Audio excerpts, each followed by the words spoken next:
4월 9일 오늘 하나님의 말씀은 요한복음 19장 말씀입니다. 38절로 39절 말씀. 아리마대 사람 요셉은 예수님의 제자이나 유대인이 두려워 그것을 숨기더니 이 일 후에 빌라도에게 예수님의 시체를 가져가기를 구하매 빌라도가 허락하는지라. 이에 가서 예수님의 시체를 가져가니라. 일찍이 예수님께 밤에 찾아왔던 니고데모도 몰약과 침량 섞은 것을 100리트라쯤 가지고 온지라. 본장을 요약하면 예수님께서 십자가에 못 박혀 죽으시고 장사되신 모습을 언급하고 있는데, 유대 백성들의 음모로 주님께서는 결국 사형 선고를 받으시고 골고다 언덕에 십자가에 못 박혀 죽으신 내용입니다. 산헤드린의 법정에서는 죄인을 사형시킬 수 있는 권한이 없어서 예수님을 죽이기 위해 로마 법정에 고소장을 낸 것이에요.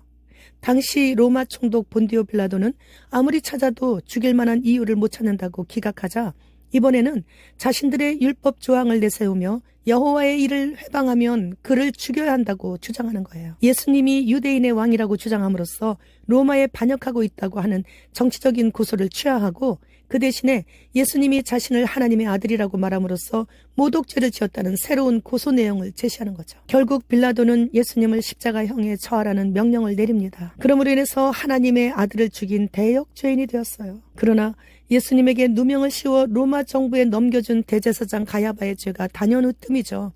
그러나 빌라도가 예수님께 나는 너를 놓을 권세도 있고 너를 잡을 권세도 있다고 이렇게 말했죠. 그리고 놓아주지 않았고, 놓을 권세가 있다고 말하면서 놓아주지 않았고 잡았기에 그 죄로 인해 주님 다시 오시는 그날까지 사도신경의 고백대로 최종적인 책임은 빌라도에게 있는 것이에요. 산헤드린의 권세가 너무 크기에 같은 산헤드린의 회원인 아리마대 사람 요셉은 예수님 살아계실 때는 은밀히 따르는 제자로 있었죠. 그런데 예수님 십자가에서 죽으시자 바로 빌라도에게 찾아가서 나도 그분의 제자였다고 그렇게 모든 사람들 앞에서 당당하게 밝히고 예수님의 시체를 가져가서 장사하게 해달라는 그런 요청을 합니다. 그리고 사람들 눈에 띄지 않게 밤에 살짝 예수님을 찾아오던 니고데모 또한 그분의 제자였음을 당당히 밝히면서 장사 지내는 데 필요한 몰약과 침량 섞은 것을 무려 40kg 이상을 갖고 와서 유대인의 장례법대로 예수님을 장사했습니다. 이들은 유대인의 대표들이었고 부자들이었어요.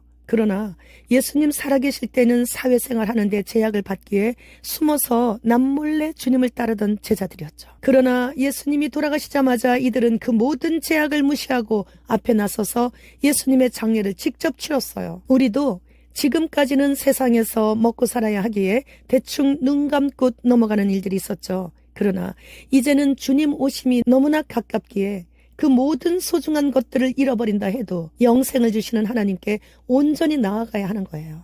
그래서 오늘 주의 손 TV 구독자님들과 우리 천막교회 모든 성도님들께 드릴 말씀이 있습니다.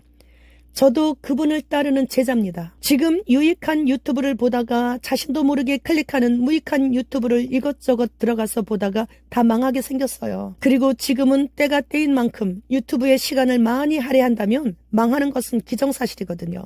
그래서 결단을 내렸습니다. 세상의 징조를 구독자님들께 알려드리랴, 짧지만 매일 한 편의 설교를 작성하랴, 원치 않게 핸드폰을 성경책과 나란히 두고 경쟁을 하듯이 손이 갔던 사실을 제가 알게 된 거죠. 깜짝 놀랄 일이에요. 그러나 2년 전부터 유튜브를 하면서 11년간 전교인 1명에서 지금은 출석교인 30명에서 37명 정도가 항상 모이게 되는데, 그러므로 인해서 교회 재정에 많은 도움을 받고 있습니다. 그리고 참으로 이름도 빛도 없이 보내주시는 구독자님들의 선교 헌금으로 인해 몽골을 비롯해서 이스라엘, 무슬림, 아프리카 국내 전도자들을 수시로 섬길 수 있었죠.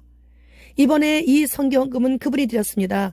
이번에 여기로 보내는 것은 저분이 드린 것입니다. 라고 말씀드리면서 주님께서 직접 갚아주심을 감사합니다 하면서 신나게 선교와 구제를 해오고 있었습니다. 그런데 갑자기 미국의 어느 구독자님으로부터 커다란 킹크랩 모양의 마귀 형상의 입 안으로 무익한 유튜브를 보는 사람들을 다 집어삼키고 있는 무시무시한 그림을 한 장 받았어요. 그리고 그 구독자님께서 유튜브 수익을 창출하고 있는지에 대해 물어보시는 거예요. 그래서 하나님의 대적들의 더러운 돈은 한 푼도 받지 않기 위해 처음부터 수익 창출을 막았다고, 앞으로도 하나님께로부터 오는 깨끗한 돈 외에는 단 한 푼도 안 받을 것이라고 말씀드렸더니 잘했다고. 그런데 유튜브로 인해 사람들이 마귀에게 다 잡히고 있다는 거예요. 평소에 저도 그렇다라고 인정을 했었죠. 그런데 갑자기 이제 곧 주님 오시는 건 맞구나 이런 생각이 드는 거예요. 갑자기 믿음 없는 동생이 돌아온 탕자처럼 연락도 없이 지난 주일 예배에 맨 뒷자리에 앉아 예배를 드리고 있는 것이에요.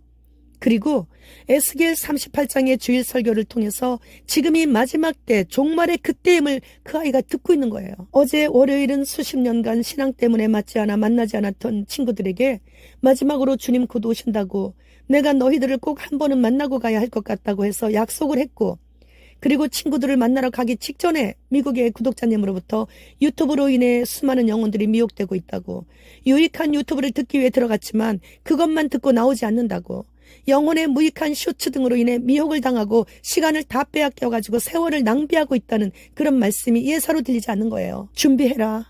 내가 곧 간다. 그러니 이제는 말씀과 기도와 찬양으로 주님 앞에 너는 앉아 있어야 돼. 그래야 네가 살아. 그리고 선한 일에 지금처럼 계속 힘써라. 남들은 구원의 길로 인도하고 네가 죽을 수 있다. 이렇게 하나님의 말씀처럼 음성이 내 마음속에서 들리는 거예요. 그래서 2024년 4월 9일 오늘 이 영상을 마지막으로 핸드폰을 멀리 놓고 성경만 가까이 하기로 결심을 했습니다. 매일 영상 업로드로 인해 늘 핸드폰을 가까이 하다 보니까 내 영이 죽어가고 있었던 거예요. 이제는 세상 뉴스 징조보다 하나님 말씀에 신경을 더 써야 될 때예요. 지금까지 저는 거꾸로 살아왔던 것이죠. 성경에서 마지막 때의 징조를 세상 뉴스에서 찾기 위해 카톡 친구들의 글들과 유튜브와 블로그들을 순회하는 시간이 성경을 읽고 기도하는 시간보다 더 많았던 거예요. 주님, 진심으로 잘못했습니다. 이렇게 주님께 회개했습니다. 사랑하는 구독자님들, 그동안 함께 동역해 주셔서 감사했습니다. 주님께서 일일이 기억하십니다. 주님 앞에서 모두 다 만나기를 기도합니다. 주님, 지금 오십니다. 마라나타.